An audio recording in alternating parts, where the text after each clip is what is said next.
Judul firman Tuhan pada hari ini adalah berilah maka kamu akan diberi.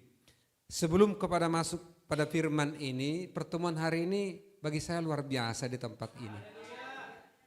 Saya 2 minggu ini selalu berdoa, Tuhan buat terobosan-terobosan, Tuhan rohmu bekerja di gereja ini. Sebab tanpa Roh Kudus gereja tidak akan berjalan atau berjalan biasa-biasa saja. Lalu tadi waktu aku berdoa awal di sini, Rema yang datang ke saya, aku akan membuat terobosan-terobosan di gereja ini.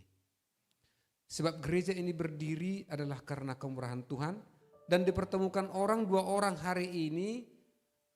Kalau Pak Siombing ini lai saya, lai kandung ya. Bapaknya dulu gembala sidang, bapakku pelayan guru Injil gitu ya. Sangat kompak pelayanan, dan bukan hanya pelayanan, ada namanya maripe-ripe ya. Jadi maripe-ripe menanam kacang karena memang doa setiap tanah yang dikerjakan orang tua kami menghasilkan luar biasa. Kacangnya luar biasa ketika sudah ditinggalkan dan itu kerjakan orang tidak seperti itu hasilnya. Pindah lagi karena kalau di sawah kami tidak bisa kacang karena tanahnya keras. Harus turun ke bawah ke sawah orang. Ya. Pindah lagi ke sawah orang, dikerjakan itu ladang, menghasilkan kacangnya luar biasa, luar biasa. Ketika ditinggalkan lagi kan dilihat orang, itu kan sawah saya akan menanam di situ. Pindahlah, itu tidak berhasil lagi. Sama dengan sumur Abraham. Yang membuat sumur Abraham itu berair adalah Tuhan. Ketika direbut orang-orang sumur itu ditinggalkan, sumur itu tidak berair lagi. Tuhan yang membuat itu jadi, tidak ada satu WA pun dia WA saya, akan dia datang. Kebetulan tadi ditelepon katanya aku di sini, handphone saya tinggal di rumah karena saya fokus melayani. Haleluya. Jadi surprise kesaksian-kesaksian yang tadi dibuat, kita anak kecil di satu buah gunung di desa yang sangat tinggi ya. Pak Pendeta Situmorang, Sirai tahu. Ya, kita ngangon kerbau, tidak ada tanda-tanda saya lihat lain menjadi bangkir. Ini kepala bang. Ya, kepala bang. Aku juga tidak ada tanda-tandanya saya mau jadi kepala. Mau tanda-tandanya orang ngangon kerbau? Enggak ada tanda-tanda. Kalau lahir yang di Jakarta banyak tanda-tanda. Kulitmu udah lebih bagus dari kami. Wawasanmu pengetahuan udah lebih bagus dari kami. Tetapi kalau tangan Tuhan yang mengangkat, ya luar biasa. Diangkat. Inilah yang akan Tuhan kerjakan kepada saudara-saudara di gereja ini. Dan Pak Situmorang dari Sirait ini pengusaha mebel ya. Saya udah dari rumahnya, kami udah gereja di sana. Dia usahanya mebel, kursi. Ya. Jadi kalau lewat dari Nenggolan tuh pantai, harus lewat dari sebelah Pak di samping jalan besar itu rumah beliau dan usaha beliau di situ. Walaupun di Samosir sudah pengusaha.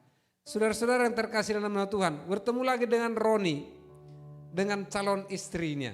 Saya bilang tadi gereja ini siap memfasilitasi pranikah, bimbingan pranikah. Ada bukunya dan kita sudah mengajarkan itu. Sebab keluarga harus dipersiapkan, harus diajari bagaimana berkeluarga yang benar, yang diberkati Tuhan. Ya, haleluya. Kita dengarkan firman Tuhan yang memberkati kita hari ini. Berilah maka kamu akan diberi. Gereja kita ini umurnya 1,5 tahun, ya. Minggu kemarin sudah enggak muat kursi ini, tapi mungkin hari ini enggak tahu pada kemana, mungkin ada acara lain ya. 1,5 tahun umur gereja. Kalau ibarat orang 1,5 tahun itu perlu dikasih dasar-dasar pendidikan hidup ke depannya. Sebab kalau sudah besar orang dididik enggak bisa, sama dengan pohon. Kalau masih kecil masih bisa diluruskan. Tapi kalau udah besar, pohon bengkok tidak bisa diluruskan.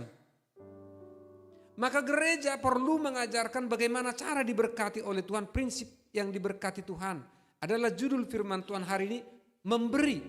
Ini prinsip dasar untuk diberkati Tuhan. Ya, kalau saya sebagai pelayan di tempat ini, katakanlah sebagai yang dituakan, apapun untuk Tuhan kita beri, termasuk tempat ini. Beri kemuliaan untuk Tuhan. Kemarin kami ke Cilegon, ya, Di Cilegon itu kan susah, ya kan? Ada, lalu di Kopassus itu disitulah orang beribadah. Ada 2 tempat yang dibuat di situ. Ada 1 tempat 7 gereja, didaftar di situ. 1, 2, 3, jamnya. Alat musik ini harus dibawa, habis itu dibawa lagi. 7 ibadah 1 hari. Harus dibawa ini, digulung lagi dibawa. Ada 1 lagi tempat di sebelah ini di Kopassus itu 5 gereja ditulis itu termasuk. Ini ada saksinya ibu-ibu. 5 gereja harus berganti-ganti di situ. Kenapa? Bayangkan harus diangkat alat musiknya semua. Saudara-saudara, gereja ini sudah dikhususkan Tuhan untuk kita menerima berkat Tuhan. Menerima anugerah Tuhan. Kalau itu tidak digunakan dibandingkan dengan hari kemarin yang kami ke sana. Kebetulan saya dilantik sebagai ketua panitia Natal hamba Tuhan GPI Jabodetabek. Saudara-saudara, gereja kecil begini dipercayakan. Bukan aku yang mau. Pemilihan pertama saya tidak hadir supaya saya tidak dipilih. Dipilih ketuanya, sudah ada ketua. Pertemuan kedua, ketua bilang aku mundurlah. Kayaknya bagaimana ya, begitu. Lalu semua memilih saya. Lah, kalau saya tolak pekerjaan Tuhan, jangan nanti seperti Nuh itu, ya, Yunus itu. Lalu ditangkap ikan, dimuntahkan lagi. Toh harus dikerjakan. Daripada harus beralasan lebih baik, ya saya siap. Ketua menjadi wakil, aku menjadi ketuanya. Aku menghindar saudara-saudara. Dilantik kemarin waktu berdoa di situ saya menangis berdoa itu. Dan saya merasakan pimpinan Tuhan, urapan Tuhan yang luar biasa. Bahwa ini pekerjaan Tuhan, lakukanlah anak-anakku. Tahu saudara-saudara, mujizat pertama yang terjadi untuk Natal hamba Tuhan sejak Bodetabek. Ya, tahu yang terjadi. Ada 1 jemaat yang menyumbangkan sumbangannya bagi hamba-hamba Tuhan. 16 gembala sidang sektor 5. Ada lagi tambah pengurus lagi sekitar 25. Aku yang menyiapkan jasnya. Kemarin diukuri kami semua. Kami bayar itu masih umur 30 tahun saudara-saudara. Masih muda-muda. Jangan tanya apa dia kaya raya, bukan itu persoal memberi saudara-saudara. Saya melihat ada tanda-tanda Tuhan bekerja. Maka setiap waktu saya mencucurkan air mata dalam doa kemarin.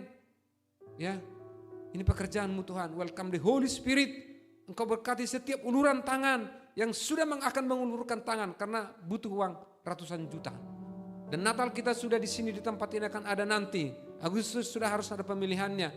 Dan saya japri 1 orang dari hamba Tuhan di sini. Apakah saudara bersedia? Saya japri pertama 1 dulu dong. Kalau dia enggak bersedia, saya japri yang kedua. Dia bilang, saya bersedia. Puji Tuhan, saya pikir, haleluya. Natal adalah penginjilan saudara-saudara. Saudara-saudara memberi untuk Tuhan, jangan ragu. Ya, jangan ragu, Tuhan akan berkati. Umur 1,5 tahun gereja ini, maka kita harus mengajarkan prinsip-prinsip diberkati Tuhan. Sebab gereja Tuhan harus berkembang. Ada yang penglihatan dari umat-umat Tuhan di tempat ini dikasih rema, dikasih nubuatan kepada anak-anak Tuhan di tempat ini. Gereja ini akan besar. Sewaktu kita berdoa 10 malam. Dan pendirian gereja ini juga gereja ini harus besar. Bukan hanya seperti ini. Visinya Tuhan. Ini boleh kita visi. Tetapi visinya Tuhan adalah yang terutama. Ini renungan saya minggu-minggu ini Tuhan. Biarlah visimu yang kami lakukan. Apa yang mau Tuhan perintahkan itu kami lakukan. Bukan visi kami. Saudara-saudara, selagi kita melakukan visi Tuhan, percaya. Ada banyak pintu yang tertutup akan dibuka oleh Tuhan. Ada banyak kesempatan yang ditutup oleh dunia ini akan dibuka oleh Tuhan. Tangan Tuhan yang dahsyat. Dialah yang membuka berkat kepada saudara-saudara sekalian. Haleluya. Apa yang harus diberikan kepada Tuhan melalui gereja atau di mana kita berada? Fokus mendengarkan firman Tuhan ya. Tolong handphonenya di off-kan dulu ya. Karena ada pesan Tuhan yang memberkati kita hari ini. Yang diinginkan Tuhan adalah kita memberi materi, uang, kasih, perhatian dan waktu. Maka setiap manusia di muka bumi ini Tuhan menuntut supaya dia mempunyai karakter yang memberi.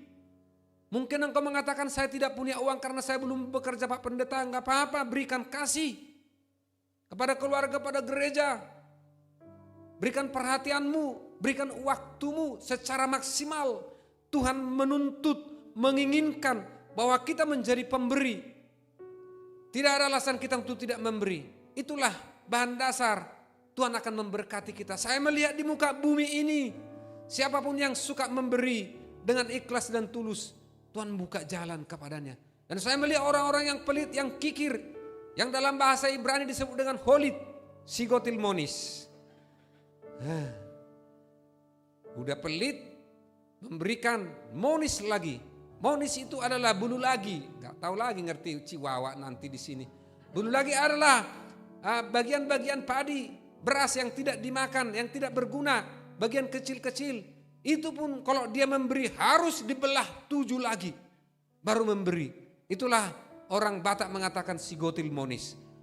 Pelitnya luar biasa. Saya melihat orang-orang seperti itu tidak pernah diberkati Tuhan. Tapi ketika orang-orang membuka dompetnya, saya berkhotbah begini bukan untuk saya. Sebab saudara-saudara lihat pengumuman keuangan di gereja ini, diumumkan di situ. Dari mana datangnya, kepada sumbernya, kepada. Maka saya waktu berkonsultasi dengan hamba Tuhan yang senior dikatakan, saya agak susah memberitakan tentang perpuluhan dan memberi ini. Kenapa? Dia bilang, apakah pendeta memberi perpuluhan? Saya beri. Apakah perpuluhan itu pendeta? Enggak. Kalau tidak dikhotbahkan itu, maka melatih jemaat tidak diberkati Tuhan. Khotbahkan.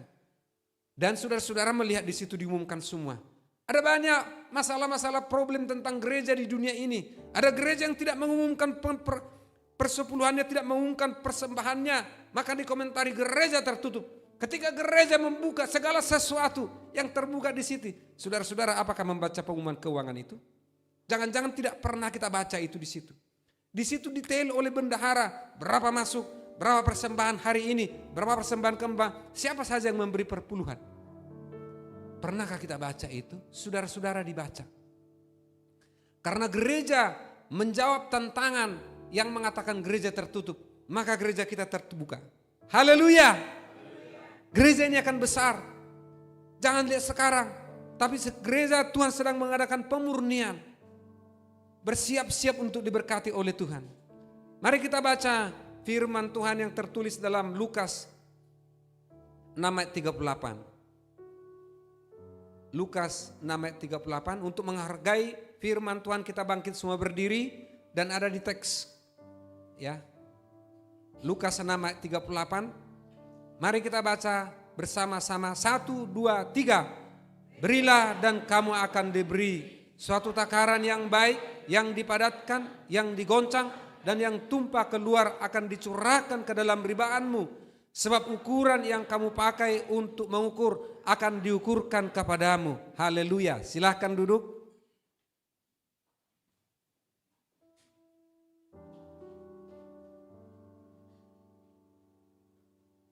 Prinsip pertama, kembali kepada materi khotbah, slide 1. Prinsip memberi itu, prinsip pertama adalah, yang pertama, memberi dengan murah hati akan menerima kembali. Ini dulu prinsipnya.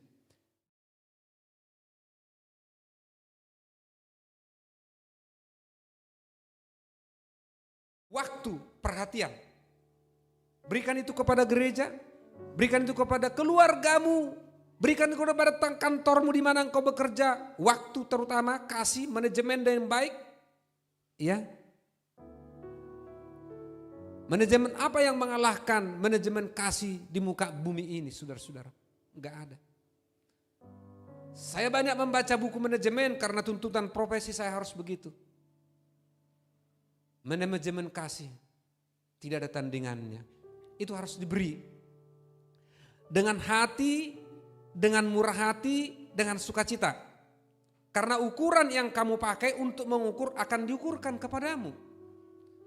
Sebagaimana engkau memberikan kasihmu kepada keluargamu, kepada gereja, kepada waktumu di tempat ini, saudara-saudara, ukuranmu akan diukurkan Tuhan kepadamu. Yesus yang berkata, bukan pendeta kasih tumora. Haleluya. Ukuran yang kita pakai. Kalau nilaimu yang kau berikan memberi nilai 6 lah engkau dapat. Mengurus keluargamu engkau buat nilai 6 lah nilai keluargamu. Mengurus gereja, para divisi, semua pelayan Tuhan, kau berikan angka 6, 6 lah yang kau dapat. Tapi ketika engkau memulai segala sesuatu dari nilai 7 dan bergegas engkau berdoa minta hikmat dari Tuhan, tambahkan aku hikmat ya Tuhan. Di dalam perjalanannya aku akan mengurusnya dengan nilai 9. Maka engkau dapat 9. Sebab angka 10 adalah milik Tuhan. Haleluya. Saya tidak pernah menuntut anggota saya, tim kerja saya baik di kantor maupun tim kerja di kantornya harus perfect, sempurna, nilai 10. Sebab ini nilai Tuhan. Ya, manusia dari sonoknya sudah diciptakan ada kelebihan dan kekurangannya. Kalau saya menuntut harus sempurna, saya juga tidak pas. Kalau engkau menuntut anak-anakmu sempurna, tidak pas juga. Sebab dari sana kekurangan dan kelebihan masing-masing sudah diciptakan Tuhan seperti itu. Itu sebab Rasul Paulus mengatakan, cukuplah kasih karuniaku bekerja untuk mamu, sebab di dalam kelemahanku kasih kuasa Tuhan dinyatakan. Saudara-saudara Tuhan yang kasih dalam nama Tuhan, kalau aku sempurna, aku tahu semua, aku tahu musik, aku tahu media, aku tahu ini, semua kan saya ngomel. Karena akan saya bilang media yang benar begini, musik yang benar begini. Karena saya memang tidak tahu itu, maka dalam kelemahan saya tidak tahu musik, saya menghargai pemain musik, saya menghargai media, saya menghargai pelayan. Saya disuruh dalam drum, mungkin saya akan pukul habis-habisan, rusaklah drum ini. Saya tidak tahu, maka saya menghargai saudara-saudara, karena di situ saya lemah. Haleluya. Apa yang kau beri, berilah kepada Tuhan, motivasinya Tuhan. Berikutnya, Yesus bersabda, setiap pohon dikenal dari buahnya. Lukas 6:44. Setiap pohon dikenal dari buahnya. Setiap manusia dikenal dari buahnya. Apa yang menjadi buahnya? Yesus mengutuk pohon ara yang tidak berbuah. Matius 21:19. Ketika Tuhan Yesus berjalan pada pagi hari, maka ketemu satu buah pohon ara yang rindang dan bagus sekali. Maka Tuhan Yesus melihat buahnya tidak ada. Coba materi khotbah. Ya, slide yang kedua. Ya, lihat di situ pohon ara itu. Dilihat tidak ada, maka seketika itu pohon ara itu dikutuk oleh Tuhan Yesus, langsung kering. Heranlah semua murid-muridnya, kok bisa kering? Saudara-saudara yang terkasih dalam Tuhan, ini menandakan bahwa orang yang tidak mau memberi bahaya. Kau tidak memberi perhatianmu kepada saudaramu, kepada keluargamu, anak istrimu, kepada gerejamu, bahaya. Hari ini engkau mendengarkan firman Tuhan, ini bukan sekedar hanya didengar, tetapi Tuhan mau melatih saudara-saudara menjadi diberkati. Tadi ada ibu-ibu nyeletuk, kalau bisa, wah waktu kesaksian tadi Pak Sihombing dan Pak Situmorang tadi memuji, ya memberi support kepada anak-anak muda, diberkatilah menjadi orang-orang hebat. Ada ibu yang nyeletuk sampai menteri. Saudara-saudara, doa saya juga begitu kepada saudara-saudara. Kepada anak-anak, kepada generasi-generasi saudara-saudara. Doa kami begitu. Tuhan jangan tanggung-tanggung berkat-Mu Tuhan. Kenapa? Diberkati untuk menjadi berkat. Kalau bagi Tuhan adalah mengatakan iya, yang sedang juga iya, yang kecil juga iya, yang besar juga iya. Kenapa kita tidak berdoa dengan besar? Kenapa kita tidak beriman besar? Kenapa kita tidak bercita-cita besar? Saudara-saudara, tidak kebetulan ibu itu tadi nyeletuk sampai menteri lah. Itu doa kita. Saudara-saudara, beri perhatian untuk Tuhan. Karena dari gereja lah segala sesuatu dimulai. Dari Tuhanlah segala sesuatu dimulai. Itu sebabnya misi yang pertama adalah fokus kepada Tuhan. Ketika kita fokus kepada Tuhan, percaya saudara-saudara, sebab Dia hidup, ada hari esok. Bukankah demikian tadi lagu kita? Itu lagu girang, tapi saya menangis tadi menyanyikan itu saudara-saudara. Biasanya lagu pujian penyembahan baru menangis. Tapi lagu itu saya menangis saudara-saudara. Kenapa? Sebab Dia hidup, ada hari esok. Sebab Yesus hidup, ada hari esok. Oleh karena itu kalau engkau khawatir dengan hari esokmu, engkau takut dengan hari esokmu, kau tahuilah itu dari iblis, bukan dari Tuhan. Ketika engkau ragu untuk melangkah membuat sesuatu, ketahuilah itu bukan dari Tuhan. Tuhan memompa engkau dengan suatu keberanian yang luar biasa. Saya mempelajari tokoh-tokoh Alkitab. Saya mempelajari hamba-hamba Tuhan yang dipakai Tuhan. Yang dipakai Tuhan pertama diberikan Tuhan adalah keberanian, saudara-saudara. Kasih berani melangkah. Oleh karena itu Roni jangan takut untuk melangkah bernikahan. Kan harus mendarat kan begitu ya. Melangkah dalam Tuhan, tapi harus dalam Tuhan. Gereja ini siap membuat bimbingan pernikahan. Setelah diberkati di Samosir, marilah kita beribadah melayani di tempat ini. Welcome bagi setiap. Karena tadi Tuhan berdoa, Tuhan akan membuat terobosan-terobosan di tempat ini. Kalau Tuhan bersabda, sudah akan didatangkan Tuhan. Karena Tuhan motivasi gereja ini. Saudara-saudara, kalau cari kesenangan di dunia ini, ketika saudara melakukan apapun itu pasti saudara senang. Tapi setelah selesai itu bertentangan dengan firman Tuhan. Ketika saudara melakukan itu bersama-sama dengan Tuhan melaksanakan kehendak Tuhan.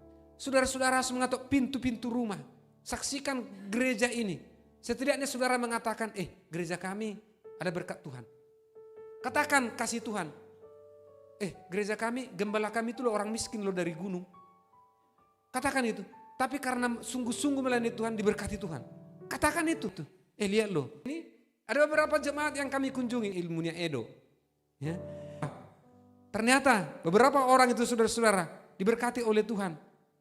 Jam 4 pagi saya dengarkan dari keluarganya. Jam 4 terus itu dikerjakan. Sebetulnya itulah kesenangan yang Tuhan berikan. Yang tidak ada duanya di dunia ini. Saya umur 61 tahun saudara-saudara. Kegembiraan dan kesenangan dan kebahagiaan yang sempurna hanya di dalam Tuhan. Itu sebabnya kita menceburkan diri untuk pelayanan ini. Kita terjun melakukan pelayanan ini. Saya akan bagikan berkat ini kepada saudara-saudara. Pak Siombing tadi ikuti gembalamu. Saudara-saudara, apa yang ditaruh Tuhan kepada kita akan saya sampaikan kepada saudara-saudara untuk diberkati dengan luar biasa. Yesus mengutuk pohon ara itu harus berbuah. Yang kedua, materi yang kedua adalah berkat dari memberi. Apa yang menjadi berkat dari memberi? Mari kita baca 2 Korintus 9 ayat 6 sampai dengan 10. 2 Korintus 9 ayat 6 sampai dengan 10. Ya. Saya akan bacakan. Demikian firman Tuhan. Camkanlah ini, orang yang menabur sedikit akan menuai sedikit juga. Dan orang yang menabur banyak akan menuai banyak juga. Hendaklah masing-masing memberikan menurut kerelaan hatinya. Janganlah dengan sedih hati atau karena paksa. Sebab Allah mengasihi orang yang memberi dengan sukacita. Dan Allah sanggup melimpahkan segala kasih karunia kepada kamu. Supaya kamu senantiasa berkecukupan di dalam segala sesuatu. Dan malah berkelebihan di dalam berbagai kebajikan. Inilah berkat daripada memberi. Saudara-saudara, yang pertama adalah menabur sedikit akan menuai sedikit. Jelas itu. Perhatianmu sedikit kepada kantormu, kepada keluargamu, kepada gerejamu, ya begitulah nilainya. Ya, karena menabur itu selain uang, waktu, kasih, perhatian. Maka semua harus menabur. Tidak ada yang tidak menabur. Semua harus memberi. Tidak ada yang tidak memberi, saudara-saudara. Menabur sedikit akan menuai sedikit juga. Dan menabur banyak akan menuai banyak juga. Selama kami, bisa saya ingat ya, melayani, setiap tahun itu namanya Natal, pemuda se-Jabodetabek dan hamba Tuhan se-Jabodetabek selalu datang ke rumah kami. Untuk apa? Dukungan pelayanan Natal. Dan bukan hanya itu, saudara-saudara. Ini saya saksikan supaya saudara-saudara melakukan firman Tuhan, supaya diberkati Tuhan. Dan kami tidak ingat-ingat itu. Suatu saat ada Natal hamba Tuhan se-Jabodetabek dan datang ke rumah kami. Ya, 2 orang. Lalu kami layani dengan baik. Saudara-saudara. Dia begitu pulang dari rumah itu. Evan ada enggak Evan ya? Evan dia langsung melonjak. Setengah jam, beberapa menit setelah meninggalkan rumah itu, kami berikan sumbangan, PK lah ya. Hore, sepatu saya laku. Dari SMP sudah jualan sepatu ini sampai hari ini. Terus ada tempat kita yang kita sewakan kecil ya. Hari itu juga ditelepon, saya mau ngontraknya. Sudah lama nggak dikontrak. Saat itu juga, saudara-saudara, kami tidak tambah miskin, kami diberkati Tuhan. Saya ketua panitia Natal. Rapat pertama saya bilang saya letakkan PK untuk itu, padahal udah pensiun. Tahun kemarin, Natal hamba Tuhan saya bukan panitia.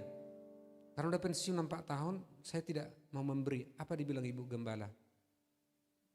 Berikanlah. Itu jalan Tuhan memberkati. Saya berikan saudara-saudara. Saya melihat pemeliharaan Tuhan berjalan. Berkat Tuhan mengalir. Seluruh dunia mendengar ini. Bagi yang mau mendengar. Maka menabur sedikit, akan menuai sedikit. Dan orang yang menabur banyak akan menuai banyak. Itu yang pertama, berkat dari memberi. Yang kedua, memberikan menurut kerelaan hati, jangan dengan sedih hati, atau karena dengan paksa, harus dengan rela. Sebab Allah mengasihi orang yang memberi dengan sukacita. Jadi kalau engkau menabur dengan rela, engkau memberikan perhatian dengan rela, dengan sukacita, engkau memberikan waktu kepada gereja dengan sukacita, janganlah pula terlambat. Latihan jam 8 pagi hari Minggu misalnya, datang jam 9, apalagi datang jam 10, jemaat sudah berdoa, ya kan? Kalau dibilang jam 8, waktu on time jam 8. Ya. Kalau youth jam 6, datanglah jam 6. Jangan terlambat. Halo? Memberi waktu namanya, disiplin. Sebab ini unsur-unsur untuk diberkati oleh Tuhan. Sebab kalau tidak bagaimana diberkati Tuhan? Lewat kesempatan, lewat berkat. Sebab Allah mengasihi orang yang memberi dengan sukacita. Dan Allah sanggup melimpahkan segala kasih karunia kepada kamu. Kasih karunia. Ini yang harus menjadi topik doa kita di gereja, di keluarga. Dalam segala sesuatu. Dan malah berkelebihan dalam berbagai kebajikan. Berkecukupan. Jadi kalau kita jalan perlu mobil, dikasih Tuhan mobil. Kalau kita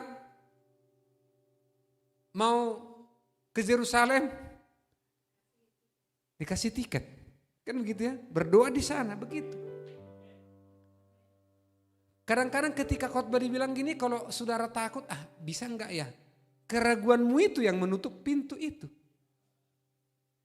Tapi kalau Tuhan yes, karena motivasinya Tuhan, bukan untuk jalan-jalan tok. Tuhan pasti buka, berkecukupan dan berkelebihan dalam berbagai kebajikan. Berkelebihan. Yang ketiga, contoh dari Tuhan Yesus tentang memberi. Ya, karena begitu besar kasih Allah akan dunia ini sehingga Dia mengaruniakan anaknya yang tunggal supaya setiap orang percaya tidak binasa melainkan beroleh hidup yang kekal. Maka ketika Yesus datang ke bumi ini, ditemukan orang lapar dikasih makan, ditemukan orang berdosa jangan ulangi lagi dosamu, ditemukan orang susah dihiburkan, ditemukan orang sakit disembuhkan. Saudara-saudara, Yesus yang kita sembah itu adalah Yesus yang memang luar biasa. Maka kita diajarkan memberi. Haleluya. Ingatlah pemberian, motivasi pemberian janda di Sarpat itu. Kali ini kita lewat 11:30. Biasanya 11:30 kita udah selesai. Karena ibadah 1,5 jam biasanya. Ampuni saya ya. Karena udah ditaruh Tuhan ini saya harus sampaikan. Ya. Ingatlah motivasi pemberian seorang janda di Sarpat kepada Nabi Elia. Dalam Lukas 4 ayat 25 dicatat, diambil lagi dari kejadian dari perjanjian lama, bahwa 3 tahun 6 bulan di Israel di sana itu tidak ada hujan, tertutup langit. Bayangkan 3 tahun 6 bulan tidak ada hujan, nggak ada lagi yang tumbuh, saudara-saudara. Kesengsaraan yang terjadi, kelaparan yang terjadi. Maka Tuhan berkata kepada Nabi Elia, pergilah ke Sungai Kerit. Di sana ada seorang janda yang akan memberikan pemberiannya kepadamu, makanan. Maka Nabi Elia ini apa kata Tuhan dilakukan. Saudara-saudara, ini yang membuat hati kita tenang. Semua apa kata Tuhan dilakukan. Pergi dia ke sungai Kerit, sebelah timur sungai Jordan. Saudara-saudara berdoa supaya lalu nanti di sungai Jordan itu. Saya sudah melalui itu karena kemurahan Tuhan. Ya, saya sudah makan ikan petrus dengan anak-anak dan mertua saya. Mau berencana kedua kali. Kita semua, ya saya berdoa. Kita semua ke sana. Haleluya. Lalu Nabi Elia mengatakan,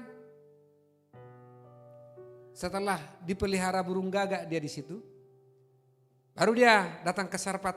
Dilihatlah seorang wanita di situ. Berikan aku makan. Apa dia bilang janda ini? Hanya sedikit. Nabi Elia mengatakan berikan terlebih dahulu kepadaku. Berani dia kan karena pesan Tuhan. Supaya janda ini diberkati. Berikan terlebih dahulu kepadaku. Nah karena engkau mengatakan itu, maka dia buat, diberikan kepada Nabi Elia roti terlebih dahulu. Baru kepada anak-anaknya. Saudara-saudara yang terjadi, apa yang terjadi? Minyak dibuli-buli itu tidak berhenti, tetap ada. Tepung itu tetap ada. Tetap ada, tetap ada. Siapakah yang membuat itu ada? Hujan tidak ada, kelaparan ada. Tuhan yang membuat itu ada, tetap ada. Lalu apakah langsung berubah hidup janda di Sarfat itu? Tidak. Malah anaknya sakit, mati. Lalu janda mengatakan, hei engkau datang ke rumah ini, membawa malapetaka ke engkau, anakku sudah mati di pangku. Nabi Elia mengatakan, ini bekerja iman. Sini anakmu, dibawa ke lantai 2. Di lantai 2 dia tinggal. Lalu dia berdoa, Tuhan hidupkan anak ini, kembalikan nyawanya. Saudara-saudara yang terkasih dalam nama Tuhan, dikembalikan nyawa anak itu. Hiduplah dia. Saudara-saudara ketika saudara-saudara melayani Tuhan, ketika saudara-saudara membuat pemberian, pasti ada tantangan. Ketika saudara-saudara ke gereja, pasti banyak halangan. Kalau saudara-saudara mundur dengan merespon halangan kendala itu, maka berkat Tuhan tidak akan sampai. Teruskan dan teruskan. Di ujungnya ada kemenangan. Pastikan. Jadi kalau saudara-saudara melayani ada tantangan, itu warning up. Teruskan saja. Saudara-saudara memberikan hati kepada Tuhan ada tantangan, teruskan saja. Ya. Di ujung sana Tuhan memberkati. Saya tidak pernah ragu-ragu mengkhotbahkan berkat. Sebab Tuhan memang memberkati umat-umatnya. Baca dari Kejadian sampai Wahyu, janji Tuhan memberkati. Tidak ada keraguan kita. Saudara-saudara tidak ada keraguan mengkhotbah itu di komsel di mana saja. Memberitakan itu. Tidak ada keraguan. Yang ragu adalah kitanya. Oleh karena itu saudara-saudara, apa yang harus diberikan, apa yang harus diperbuat, merespon daripada khotbah firman Tuhan ini, berikan materimu, berikan uangmu. Berikan ucapan syukurmu ya kepada Tuhan lewat pelayanan. Berikan perpuluhanmu. Berikan kasih. Berikan perhatian. Berikan waktu saudara-saudara. Saya kedua kali mengkhotbahkan perpuluhan ini saudara-saudara. Kenapa? Ujilah aku kata Tuhan. Apakah aku tidak membukakan tingkap-tingkap langit kepadamu? Hanya satu firman Tuhan yang mengatakan ujilah aku ketika bertemu dengan perpuluhan. Saudara-saudara yang terkasih dalam nama Tuhan Yesus Kristus. Istri saya, Pak Ibu Gembala Sidang ini, paling konsisten itu. Dari dulu, konsisten. Mana gaji pensiunmu, mana perpuluhannya. Ya kan? Ini dia duluan masukkan gaji dari pensiunnya. Iya. Saudara-saudara dipelihara Tuhan dengan luar biasa. Haleluya.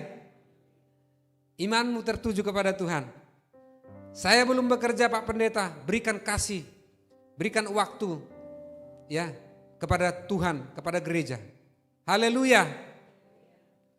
Dan harus memberi dengan jujur dan ketaatan. Kenapa? Ini terakhir khotbah ini, ya. Ananias dan Safira meletakkan, dia menjual sawahnya, Lalu diletakkan di kaki rasul itu. Rasul-rasul itu bertanya, inikah semua hasil penjualan sawahmu? Dia bilang iya. Padahal sebagian ditinggalkan. Sebagian diberikan. Saudara-saudara, bukankah haknya dia sawah itu? Kalau ditanya inikah sebuah, dia berbohong. Ini yang menjadi persoalan. Kalau dikatakan tidak Rasul, ini setengah bagi kami. Bukan persoalan tidak diberikan semua, bukan itu. Ketidakjujuran saudara-saudara. Tuhan akan memberkati orang-orang jujur. Haleluya. Itu unsur materi untuk diberkati Tuhan. Ya. Coba kita baca kisah 5 ayat 3 itu ya. Dikatakan begini, kisah 5 ayat 3. Tetapi Petrus berkata, Ananias, mengapa hatimu dikuasai iblis?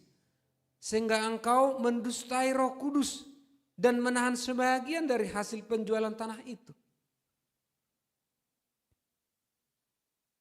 Tuhan membuka segala sesuatu. Kenapa hatimu mau dikuasai iblis? Artinya Safira di situ berbohong karena dikuasai iblis. Sehingga dia berbohong. Jangan saudara-saudara pikir di gereja tidak ada iblis. Jangan dipikir itu ya. Jangan dipikir di tempat ini tidak ada iblis. Di mana-mana dia ada. Itu sebabnya Yesus berkata, ini harus saya sampaikan. Ketika Yesus berkata kepada murid-murid, udah muridnya, bahwa saya akan ditangkap dan disalibkan dan mati. Kata Tuhan Yesus, apa dibilang Petrus saudara-saudara? Jauhlah itu dari engkau ya Tuhan. Maksud Petrus adalah pikiran manusia yang dipakai. Tapi kalau pikiran Allah yang dipakai, bahwa Yesus harus mati memang. Lalu apa kata Yesus kepada Petrus? Ini adalah iblis. Diusir iblis dari Petrus. Sudah murid-muridnya, saudara-saudara, masih dipakai iblis. Itu sebabnya kita harus waspada dalam mengikut Tuhan itu. Kenapa aku begini, kenapa aku demikian, saudara-saudara. Kalau berdiri gereja, iblis tidak suka. Segala tantangan dibuat. Atau gereja berdiri tetapi melaksanakan kedagingan saja, tidak memuliakan Tuhan. Waspada ini. Itu sebabnya Yesus mengatakan ini adalah iblis daripada Petrus. Bahwa iblis akan bisa memakai orang-orang yang sudah percaya kepada Tuhan dengan alatnya. Waspada. Waspada. Ini yang harus kita waspadai. Sehingga maksud Tuhan membuat terobosan-terobosan di gereja kan ada. Engkau kan melihat terobosan-terobosan di gereja ini. Bukan aku yang membuat itu.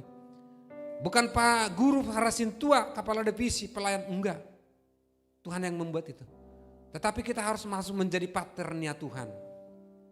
Ananias dan istrinya Safira. Ya, jadi nanti si Roni lagi nih.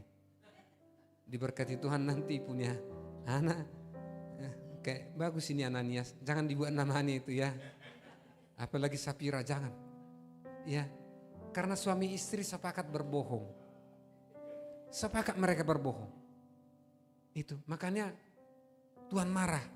Ya, ini adalah iblis. Jadi saudara-saudara, kita identifikasi apa yang kita pikirkan ya. Apa yang kita lakukan. Kalau pemikiran itu dari iblis, katakan ini ya iblis. Engkau diberi kuasa. Supaya tidak terlalu dalam iblis membawa kepada maksudnya. Tetapi terlalu dalamlah maksud Tuhan dilaksanakan melalui saya dan saudara. Haleluya. Yang kedua, aplikasinya, konsekuensi dari ketidakjujuran. Ya, Ananias dan Safira dalam kisah Rasul 5:5 dikatakan konsekuensi dari ketidakjujuran itu adalah kematian Ananias. Saat itu juga Ananias langsung mati karena berbohong. Saudara-saudara, yang melihat hati bukan gembala sidang. Yang melihat hati adalah Tuhan. Dimanapun kita berada saudara-saudara, Tuhan melihat motivasimu. Dan motivasi itu yang diberkati oleh Tuhan. Dan pentingnya integritas di dalam memberi apapun yang kau berikan. Baik di kantormu, di gereja, di rumah tanggamu. Perlu integritas saudara-saudara. Ya. Demikian juga Safira, istrinya dipanggil oleh Petrus. dia juga berbohong bahwa hanya itu. Maka ketika itu juga Safira istrinya mati, saudara-saudara. Saudara-saudara yang terkasih dalam nama Tuhan Yesus Kristus. Kita mengikut Tuhan, ya. Kejujuran kita, hati kita dikasih oleh Tuhan. Mari kita berserah kepada Tuhan. Mari kita jujur di hadapan Tuhan. Sebab itu cara Tuhan memberkati kita semua. Ketika saudara mendengarkan firman ini, lakukanlah karakter memberi dengan jujur, ikhlas dan tulus. Kita miliki, itu yang Tuhan mau untuk gereja ini. Miliki karakter memberi dengan jujur dan ikhlas. Sebagai penutup daripada khotbah ini, saudara-saudara, Tuhan Yesus bersabda, berilah maka kamu akan diberi. Kita bangunlah karakter yang memberi. Tuhan Yesus yang bersabda, maka Tuhan Yesus yang memberkati pemberian saudara. Gereja ini, apakah itu pemberian uang persembahan, apakah itu kasih, apakah itu perhatian, apakah itu waktu. Tuhan Yesuslah yang memberkati semua pemberian saudara-saudara dimanapun saudara memberi. Mungkin di keluarga, mungkin di kantormu, terutama di gereja. Tuhan Yesuslah yang memberkati